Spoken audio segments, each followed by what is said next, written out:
Türkmen, Uygur, Tatar, Azer bir boydur. Kara, Kalpak, Kırgız, Kazak bunlar bir su.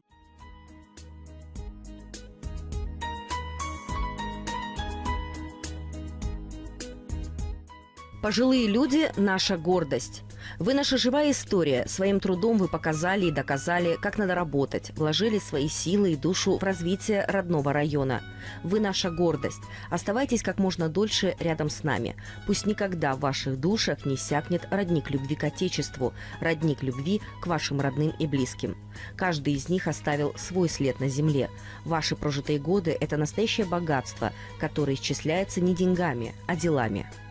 Во время поездки в столицу Турции Анкару мы побывали в Ассоциации пенсионеров Турции и встретились с руководителем этой организации Кязымом Эргюном. Он нас тепло встретил и рассказал о ее деятельности. Sevgi, saygı sunuyoruz. Sizleri burada görmekten ve kuruluşumuzda ağırlamaktan büyük onur duyuyoruz.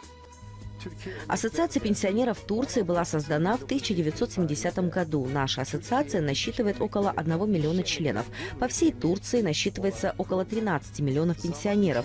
Есть вдовы и сироты. По приблизительным подсчетам, 7,1% населения страны – это наши пенсионеры, вдовы и сироты. У нас существует 113 филиалов, которые обслуживают наших пенсионеров по всей стране. Мы являемся членом платформы труда Турции, которая объединяет 17 самых крупных организаций различных социальных сфер, в том числе профсоюзов. Наша ассоциация также является членом-наблюдателем платформы пожилых граждан Европейского Союза. Также поддерживает некоторые проекты неправительственных организаций, поддерживаемые Европейским Союзом. Мы с удовольствием готовы сотрудничать с нашими братскими странами бывшего Советского Союза, в том числе с Кыргызстаном. У нас есть полувековой опыт. Emeklinin hak ve hukukunu arayan bir kuruluş. Ayrıca sadece emekliyle ilgilenmez. Kapımıza kim gelirse gelsin. Hatta Türkiye'den değil, dünyanın neresinden kim gelirse gelsin. Kapımıza gelen insanların bedava avukatıyız, bedava danışmanıyız, bedava hizmetkarıyız. За счет взносов реализуем национальную программу здоровья и разработанную на ее основе программу. Нам удалось добиться повышения уровня и качества оказания медицинской помощи для пенсионеров и для людей старшего поколения. Вкладываются значительные, хотя и недостаточные все же, средства в дальнейшее развитие. Большинство членов пенсионеров, лечившихся в медицинских учреждениях, благодарят за высокий профессионализм и качество лечения. Мы всегда помогаем нашим членам-пенсионерам, которые лечатся в больницах. 850 bin emeklinin, dul ve yetimin evine girmiş, ekmeğinde, katığında, hayatında katkısı olan bir kuruluştur. Yani böyle bir kuruluş dünyada çok nadir rastlanır. Her emeklinin evine bir katkıda bulunacaksınız. Evine girmiş derken... В столице, в Анкаре, имеем 8-этажный офис. В нашем здании имеется в общей сложности 2042 квадратных метра полезной площади. Однако наше сервисное бюро по установке в центре Анкары в 5 отличных апартаментах также включает в себя общее имущество ассоциации. В общем, по стране у нас 113 филиалов обслуживания. Имеем также 110-местный гостевой дом в Кызылае, самом центральном месте столицы Анкары. И он уже начал обслуживать наших пенсионеров. У нас также действуют учебные и социальные центры вместимостью 200 мест. 30 человек в штаб-квартире обслуживают наших членов. Кто, если не мы? Hükümete kendimizi iyi anlattık. Emeklinin bu hakkını ödettirdik. Нас знают, нам доверяют и ждут поддержки и помощи. Сегодня как никогда необходимо проявлять особое внимание к людям старшего поколения. Находясь в самоизоляции, эти люди ни в коем случае не должны чувствовать себя забытыми. В наших силах проявить заботу и поддержку, узнать у соседей пенсионного возраста, нужна ли им помощь.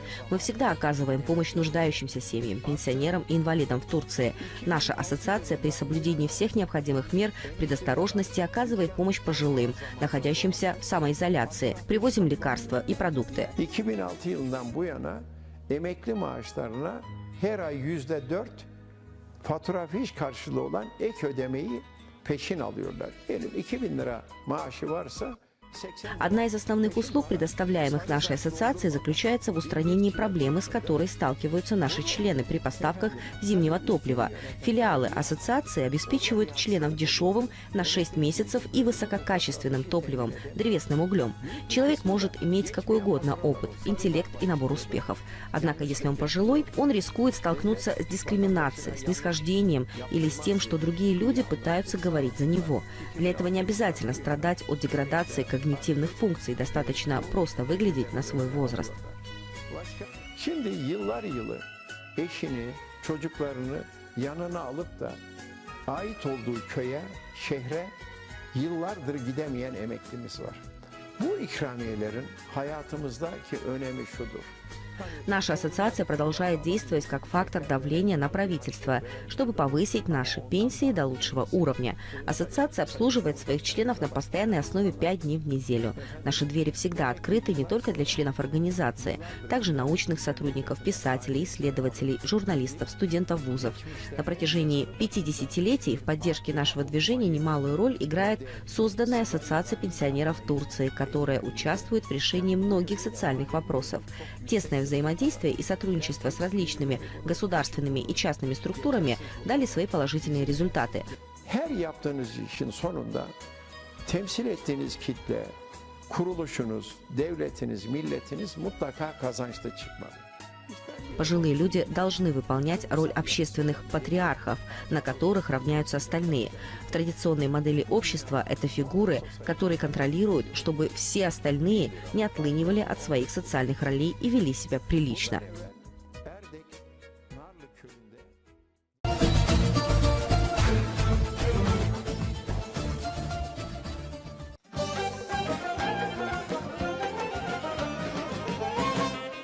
Федерация турецко-азербайджанских организаций проводит различные мероприятия в связи с важными азербайджанскими национальными праздниками. Об этом в интервью «Мост дружбы. Пирамида» рассказал председатель Федерации турецко-азербайджанских организаций Билал Дюндар.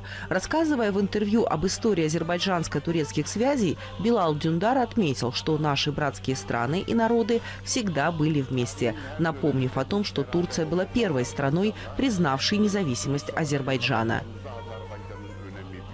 Говоря о деятельности Федерации турецко-азербайджанских организаций, Билал Дюндар отметил, действующую в Куджейли организацию «Азербайджанский дом» мы создали в 2004 году, а в 2006 году создали Федерацию турецко-азербайджанских организаций. В настоящее время Федерация имеет свои организации в 16 областях Турции. Мы организовали женскую молодежную структуру Федерации турецко-азербайджанских организаций, что еще более укрепило нашу деятельность. Наша федерация прилагает усилия для развития исторически дружественных и братских связей между Турцией и Азербайджаном. Подчеркнув значимость взаимных визитов на уровне глав государств и министров для усиления сотрудничества между нашими странами, а также проводимых мероприятий, председатель Федерации турецко-азербайджанских организаций сказал, что это сотрудничество уже расширило свою географию и подчеркнул деятельность наших диаспор в этом направлении, говоря о большом объеме азербайджанских инвестиций, вкладываемых в настоящее время в экономику Турции. Билал Дюндар отметил, что наблюдается стремительный рост сотрудничества во всех областях. Говоря о работе, проводимой по развитию братских связей, Билал Дюндар напомнил, что по инициативе организации «Азербайджанский дом» в Куджейли 31 декабря 2010 года был открыт парк культуры Гейдара Алиева. 29 октября 2011 года – парк Гейдара Алиева. 24 ноября прошлого года открылся Дом азербайджанской культуры, где действует библиотека имени лидера Азербайджана Гейдара Алиева и первый в мире музей геноцида тюркского народа. В интервью также рассказывается о том, что азербайджанским студентам, обучающимся в Куджейли, а также студентам из этой области, получающим образование в нашей стране, выдаются стипендии. С ними установлены тесные связи. Лечащимся посредством Федерации турецко-азербайджанских организаций в Куджейли больным оказывается материальная помощь.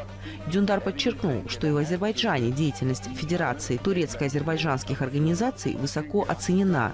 Он отметил, в 2010 2011 году президент Азербайджана Ильхам Алиев, оказав честь Федерации и мне, наградил меня орденом Шереф. Считаю своим долгом выразить президенту благодарность за эту награду. По мнению Билала Дюндара, решение Азербайджана об отмене виз для граждан Турции способствует расширению сотрудничества между двумя странами в торговой и социально-культурной сферах. По его словам, это решение вызвало удовлетворение у граждан обеих стран. Надеемся, что после либерализации визового режима будут приняты более масштабные решения. Дружественные и братские связи между Турцией и Азербайджаном не имеют аналогов в истории. Турецкий и азербайджанские народы поддерживали друг друга на всех исторических этапах и продолжат делать это и впредь, отметил глава Федерации. Азербайджан вложил большую часть инвестиций в экономику Турции. Эти инвестиции растут ускоренными темпами. Глава Федерации поблагодарил президентов и глав МИД двух стран, внесших вклад в решение визовых проблем. Biz geçmişimize sahip çıkmamız lazım. Geçmişte sahip çıkmayan kişi, kurum, uluslar geleceğine de sahip çıkamaz. Geçmişimizi çok iyi bilmemiz lazım. Geçmişini bilmeyen geleceğini de bilemez diye bir meclis sözü gerçek olduğuna inanıyorum.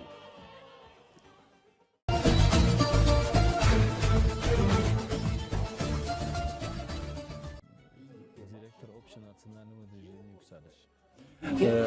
Как вы думаете, гражданское общество и представители средств массовой информации? Безусловно, по самым важным вопросам, по важным социальным вопросам, которые затрагивают интересы большинства общества, обязательно мы считаем, что средства массовой информации должны поддерживать, всячески поддерживать усилия НПО по различным направлениям, в том числе по социальным вопросам, по обеспечению верховенства закона, прав и свобод человека. Это сотрудничество только даст, я думаю, что свои плоды, и это будет полезно сотрудничество. Еще с какими странами вы сотрудничаете? Наша организация «Общенациональное движение «Юксалиш» создана указом президента от 17 января этого года. Это новая организация, но тем не менее она призвана в Узбекистане объединять активно граждан, негосударственных, некоммерческих организаций, субъектов предпринимательства, бизнесменов, всех, кто неравнодушно относится к вопросу развития страны, объединять вокруг вот этих реформ. Как и политика, внешняя политика современного Узбекистана, мы в первую очередь смотрим, когда изучаем, внедряем передовой опыт, мы в первую очередь изучаем опыт и лучшую практику наших соседних стран, Казахстан, Кыргызстан. Вот мы работаем в этом направлении. А потом уже смотрим также и на опыт развитых стран тоже.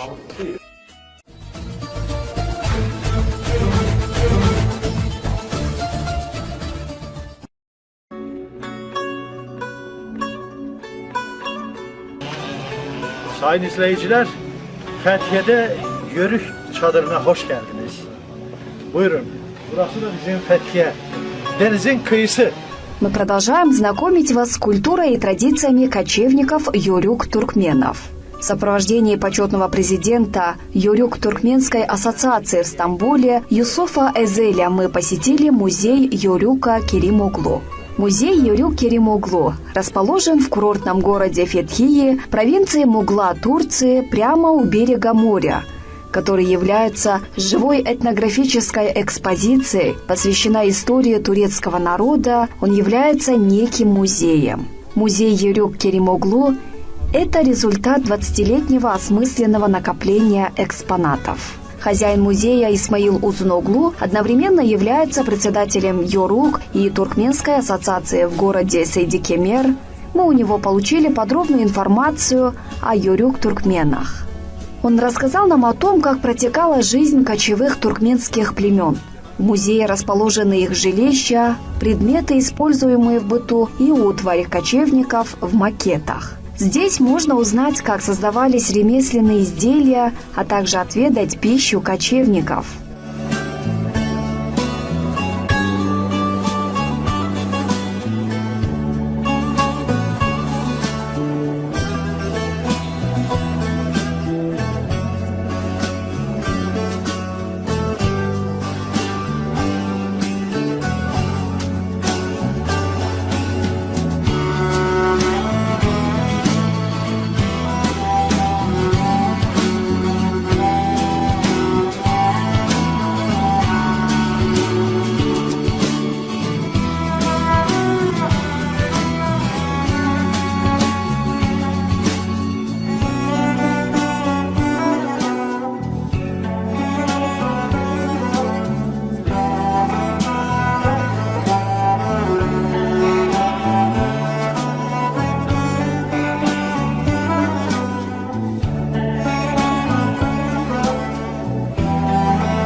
Этот народ жил на высокогорном плато, их главным источником дохода являлось скотоводство, а на время холодов они направлялись в долину, однако так не делали другие тюркские народы. Поэтому до сегодняшнего дня в Турции сохранилась традиция называть йорюками неутомимых и предприимчивых людей. Исмаил Узуноглу в музее Йорюк расставил специальные человеческие фигуры, которые иллюстрируют повседневную будничную жизнь йорюков, своих предков. В макетах отражают образ соседей и предков Исмаил-бея. Посещение музея позволяет многое узнать о культуре страны, о ее традициях, увидев современную Турцию в совершенно ином обличье. Этнографический музей представляет собой аутентичную деревню, в которой воссоздали бытовые условия и уклад турецкого племени, предметы обихода, обряды и костюмы. Название «Музей Йорюк» – это сочетание турецких слов «юрюк» – «сильный», «воинственный» и «юрюмек» – «идти», «продвигаться». Этим словом также называется турецкий народ, ведущий кочевой образ жизни, который связан с отгонным скотоводством, в отличие от более оседлых тюркоязычных групп.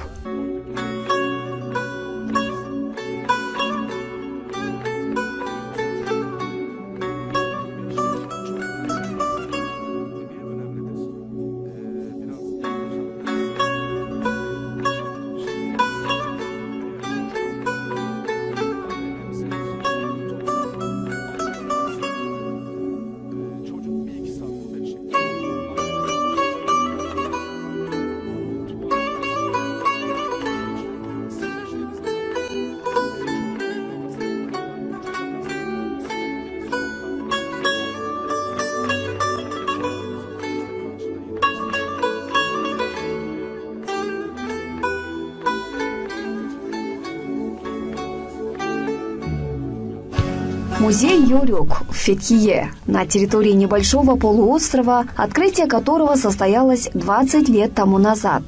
Этнографический музей Йорюк символизирует собой историю этих мест, отражает те времена, когда здесь останавливались кочевые племена йорюков.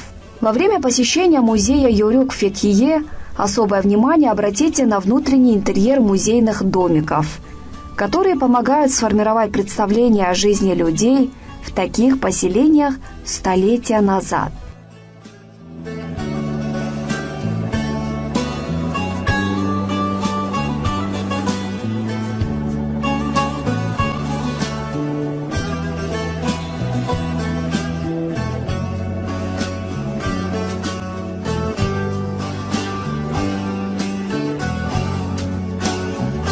Sürülerin şeyleri belli olurdu.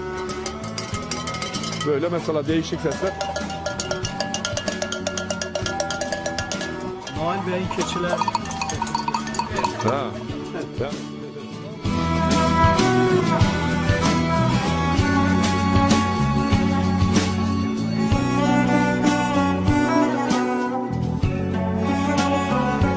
Музейная экспозиция рассказывает о минувших временах, воспроизводит культуру и традиции местного народа, проживавшего на здешних землях много веков назад.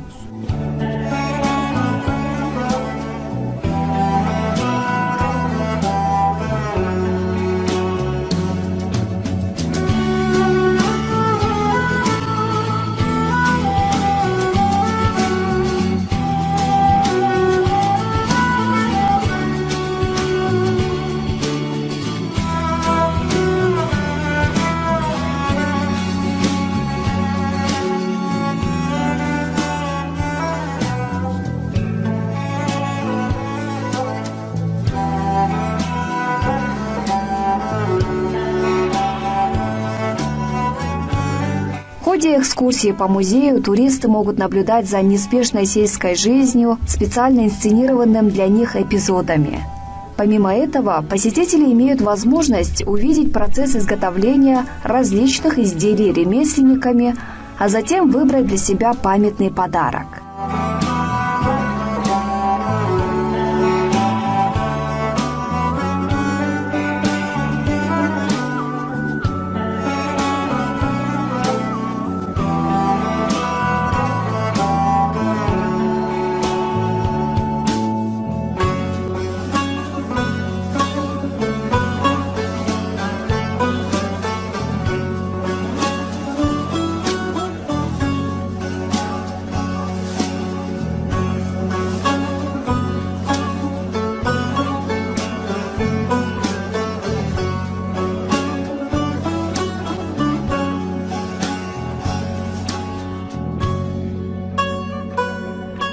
Этнографический музей Йорюк в Фетхие, благодаря своему удачному месторасположению, парк находится среди живописных горных склонов, на которых растут в изобилии сосновые деревья. Посещение Йорюка всегда сопровождается отличным настроением, чему способствует любование окружающими природными красотами.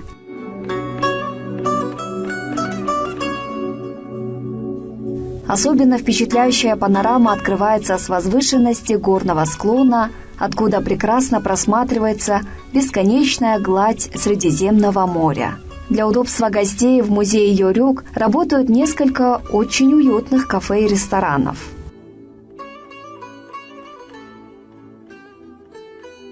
После ознакомления с музеем хозяин этого этнографического комплекса Исмаил Узуноглу, сыграв на национальной багламе, спел несколько старинных песен йорюков. Затем Исмаил Узуноглу в своем ресторане угостил нас блюдами традиционной кухни.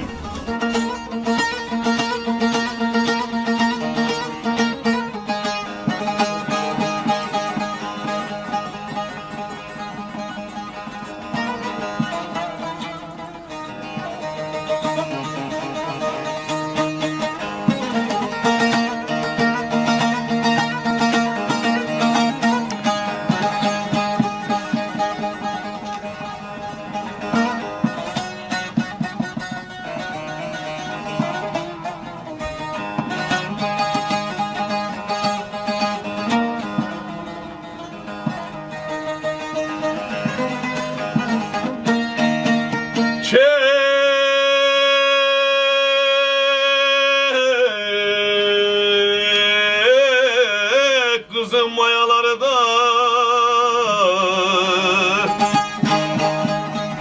bordan göçelim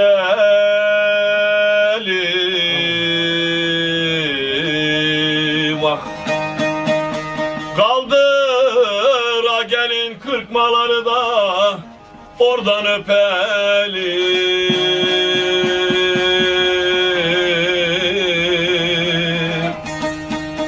A boynu boncuklu, ardı çocuklu gelin ah. Kuyu didi taşlı olur, öksüz gözü yaşlı olur. Ana baba var emme, yar kokusu başlı olur.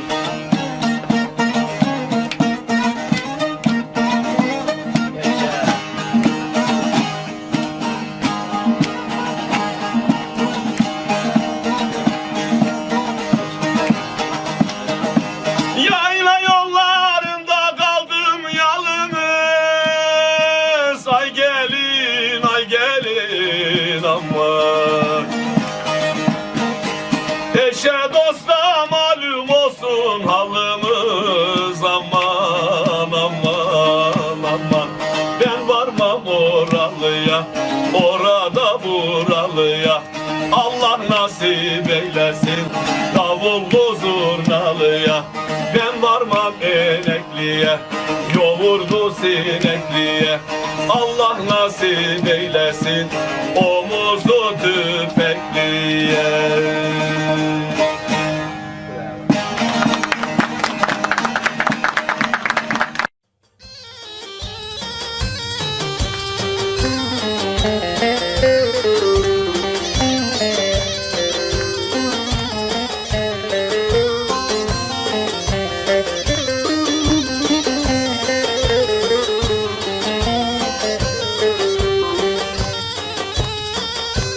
Haydi bakalım ortaya.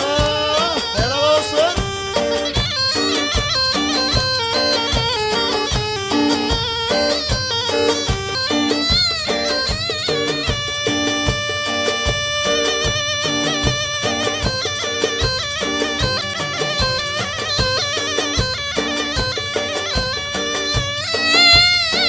Helal olsun sizlere değerli abilerim.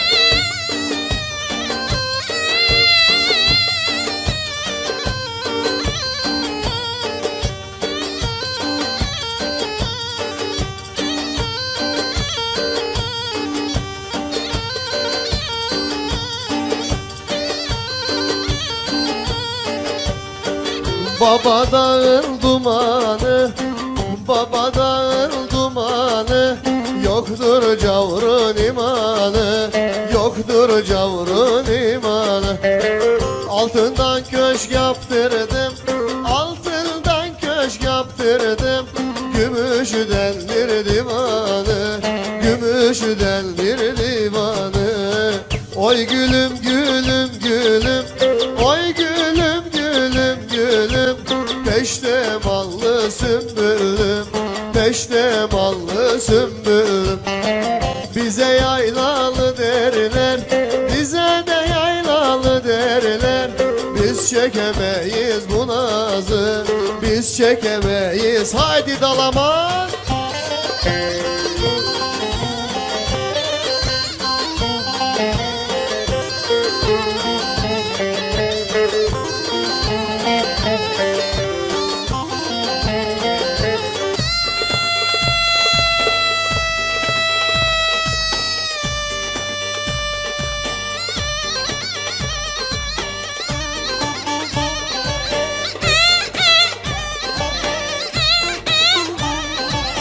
Var olun yörükler.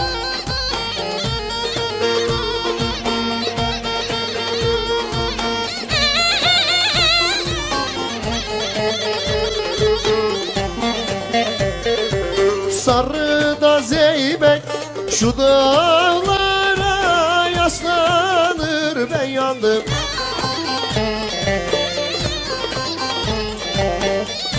Var ol muhtarım. Bir günde olur deli gönül uslanı destursuz.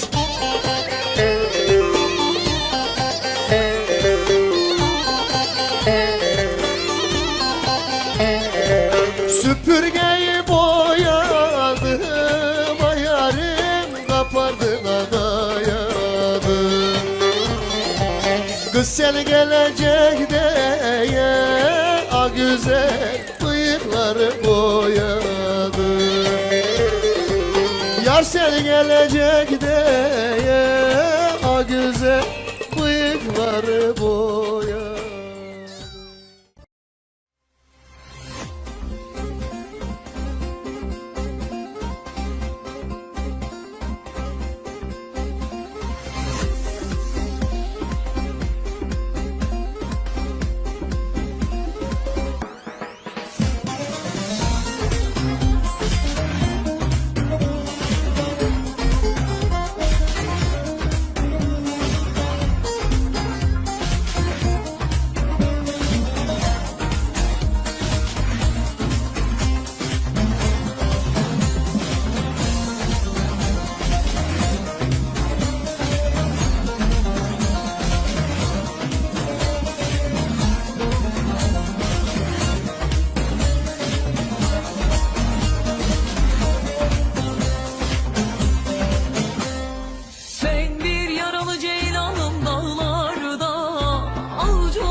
буглама, хашлама, басма, дымляма.